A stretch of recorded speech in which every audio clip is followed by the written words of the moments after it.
பஞ்சதந்திர கதைகள்.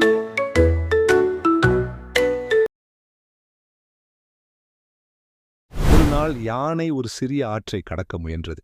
மண் சறுக்கி அது விழுந்தது. திடீரென ஆயிரக்கணக்கான எறும்புகள் மரக்குச்சியை கடித்து ஒரு சிறிய பாலம் உருவாக்கின. யானை ஆச்சரியப்பட்டு சொன்னது, இவ்வளவு சிறியது, ஆனாலும் இவ்வளவு வலிமை. எறும்புகள் சிரித்தன, நாங்கள் சிறியவர்கள், ஆனால் ஒருங்கிணைந்தால் பெரியவர்கள். சின்ன எலி துளசி காட்டில் நடந்து செல்லும் போது ஒரு பெரிய முட்பிடியில் சிக்கிய பட்டாம்பூச்சியை காண்கிறது. யாரும் உதவி செய்யவில்லை. துளசி தன் சிறிய பற்களால் முட்களை மெதுவாக கடித்து பட்டாம்பூச்சியை விடுவிக்கிறது. அன்று மாலை துளசி ஒரு பாம்பால் விரட்டப்படுகிறது. ஓட முடியாது.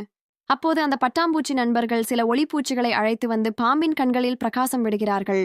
பாம்பு பயந்து ஓடுகிறது. எலி துளசி பாதுகாப்பாகிறது. நன்மை செய்தால் நன்மை திரும்ப வரும். ஒரு வீட்டில் ஒரு பூனை இருந்தது. அது எலிகளை பிடித்து வீட்டை காப்பாற்றும்.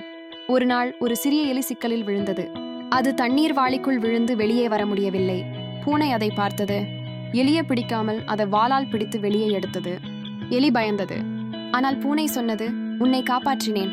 நீயும் மற்ற எலிகளையும் இந்த வீட்டில் கெடுப்பதில்லை. பகைவராக இருந்தாலும் உதவி செய்தால் அது நட்பாக மாறும்.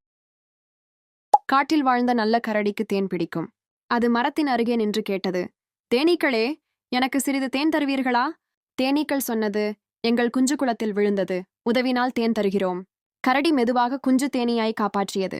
தேனீக்கள் மகிழ்ந்து கரடிக்கு இனிப்பான தேன் தந்தன. நல்ல மனசு இருந்தால் எல்லோரும் நண்பர்கள். ஒரு ஆமை குரங்கின் வேகப்போட்டியில் பங்கேற்கிறது. குரங்கு சிரித்துக்கொண்டே, உன் வேகத்தால் நீ வெல்ல முடியாது என்று கூறுகிறது. ஆனால் ஆமை தினமும் சிறிது சிறிதாக பயிற்சி செய்கிறது. போட்டி நாளில் குரங்கு அலட்சியமாக தாவித் தவறுகிறது. ஆமை மெதுவாக வந்தாலும் அது இலக்கை அடைகிறது. தொடர்ந்து முயன்றால் மெதுவானாலும் வெற்றி நமதே. குழந்தைகளே, இந்த கதை பிடிச்சிருந்தா லைக் பண்ணி சப்ஸ்கிரைப் பண்ணுங்க. இன்னும் அழகான கதைகள் வரும்.